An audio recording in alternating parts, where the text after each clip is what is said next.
रामचंद्र जी के चरित्र में अतुलनीय भ्रात प्रेम देखा जाता है। लक्ष्मण जी उनके प्राणों के समान प्यारे हैं। लक्ष्मण जी उनकी परछाई की तरह उनके साथ चलते हैं। वे उनके हृदय के अत्यंत समीप हैं। रामचंद्र जी के चरित्र की एक विशिष्टता यह है कि उनके स्वभाव में उन्मुक्तता है। वे उन्मुक्त स्वभाव के हैं। वे लक्ष्मण जी से कोई छिपाव नहीं करते और उनका ये स्वरूप तब देखा जाता है जब वे पुष्प वाटिका में जाते हैं। वे अपने गुरु की आज्ञा लेकर पुष्प लेने के लिए पुष्प वाटिका जाते हैं। वहां पर सीता जी गौरी पूजन के लिए आई हुई होती है। जब रामचंद्र जी सीता जी को देखते हैं तो उनकी शोभा को मन में विचार करते हैं और अपने दशा पर विचार करके पवित्र मन से लक्ष्मण जी से समयानुकूल वाणी कहते हैं। वे अपनी भावनाओं को साझा करते हैं और वे लक्ष्मण जी से कहते हैं कि हे तात, ये वो जनक की पुत्री हैं जिनके कारण से जिनके लिए ये धनुष यज्ञ का आयोजन किया गया है और ये गौरी पूजन के लिए यहाँ पर सखियों के साथ आई हैं। वे कहते हैं, तात जनक तन यायह सोई, धनु यज्ञ जेहि कारण होई। तात जनक तन यायह सोई, धनु यज्ञ जेहि कारण होई। पूजन गौर सखी ले आई, करत प्रकाश फिरई फुलवाई। पूजन गौरी सखी ले आई, करत प्रकाश फिरई फुलवाई। पुष्प वाटिका देखकर रामचंद्र जी लक्ष्मण जी के साथ वापस गुरु के पास आ जाते हैं और वे विश्वामित्र जी को सारा वृत्तांत सुनाते हैं।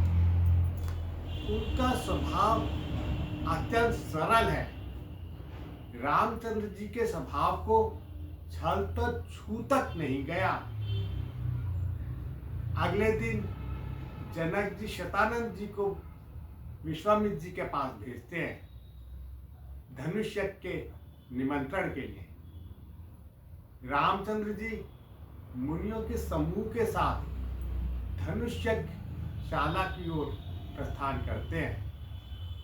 रामचंद्र जी लक्ष्मण जी के साथ रंगभूमि में पहुंच जाते हैं और वहां पर सारे राजा धनुष को तोड़ने के लिए जोर लगाते हैं, किंतु वो तो उनसे उठता ही नहीं और वे लज्जा करके बैठ जाते हैं वापस। उनसे तो टाले से नहीं टलता और वे उनका ऐसा उपहास होता है, ऐसे उपहास के योग्य होते हैं जैसे कोई वैरागी, जैसे वैराग्य के बिना सन्यासी। उनका गर्व चूर हो जाता है। रामचंद्र जी के स्वभाव की एक विशेषता यह है कि वो कोई भी कार्य गुरु की आज्ञा के बिना नहीं करते। जब विश्वामित्र जी उन्हें आज्ञा देते हैं कि हे राम उठो और धनुष भंग करके जनक जी का संताप दूर करो, तब वे उठते हैं। गोस्वामी जी लिखते हैं, विश्वामित्र समय शुभ जानी, बोले अति स्नेह में बानी। विश्वामित्र समय शुभ जानी, बोले अति स्नेह में बानी। उठहु राम भंजऊ भव चापा, मेटऊ तात जनक परितापा। उठहु राम भंजहु भव चापा, मेटहु तात जनक परितापा। रामचंद्र जी का एक गुण यह है कि वे अत्यंत बलिष्ठ हैं। उनका शारीरिक सौष्ठव अद्भुत है, अद्भुत आभार है। जब वे उठते हैं तो ऐसे उठते हैं स्वाभाविक रूप से कि उन्हें देखकर सिंह भी लजा जाए। गोस्वामी जी लिखते हैं कि जब वे धनुष को तोड़ने के लिए उठे तो स्वाभाविक रूप से सिंह को लजाते हुए उठे। जब वे चलते हैं तो सुंदर मतवाले हाथी के तरह स्वाभाविक चाल से चलते हैं। न उनमें हर्ष है न विषाद है, और उन्होंने फुर्ती से धनुष को ऐसे उठा लिया कि धनुष को लेते हुए, चढ़ाते हुए और खींचते हुए कोई देख ही ना पाया। गोस्वामी जी लिखते हैं, हित चढ़ावत खेचत गाड़े, काहू न लखा देख सब ठाड़े। लेत चढ़ावत खेचत गाड़े, काहू न लखा देख सब ठाड़े। तेहि छन राम मध्य धनु तोरा, भरि भुवन धुनि घोर कठोरा। तेहि छन राम मध्य धनु तोरा, भरि भुवन धुनि घोर कठोरा। रामचंद्र जी के चरित्र में एक विशेषता यह है कि उनमें अत्यंत विनम्रता है, और उनकी ये विनम्रता वहां दिखाई देती है जब धनुष भंग होने के बाद परशुराम जी आते हैं और परशुराम जी क्रोध करके पूछते हैं, रे मूर्ख जनक, बता ये धनुष किसने तोड़ा। वे कठोर वचन कहते हैं तो रामचंद्र जी अत्यंत विनम्र भाव से पूछते हैं कि क्या आज्ञा है, बता, मुझसे क्यों नहीं कहते। हे नाथ, धनुष तोड़ने वाला कोई आपका दासी होगा। वे कहते हैं, नाथ शंभु धनु भंजनिहारा, होई केउ एक दास तुम्हारा।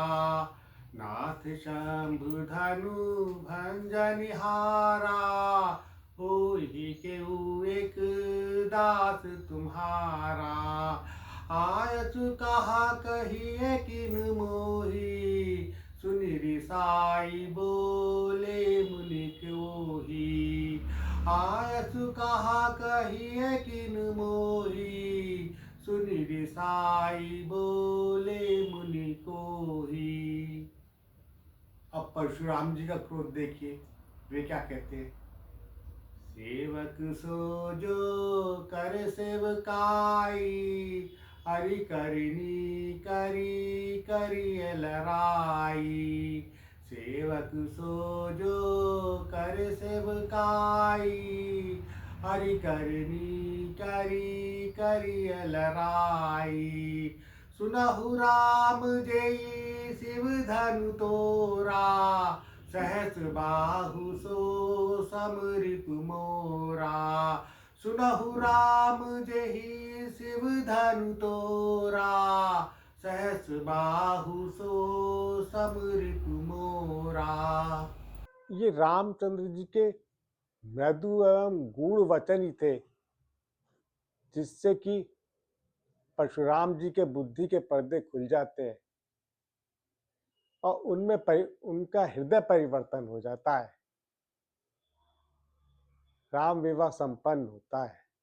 राम सिया राम सिया राम सिया राम, राम सिया राम सिया राम सिया राम।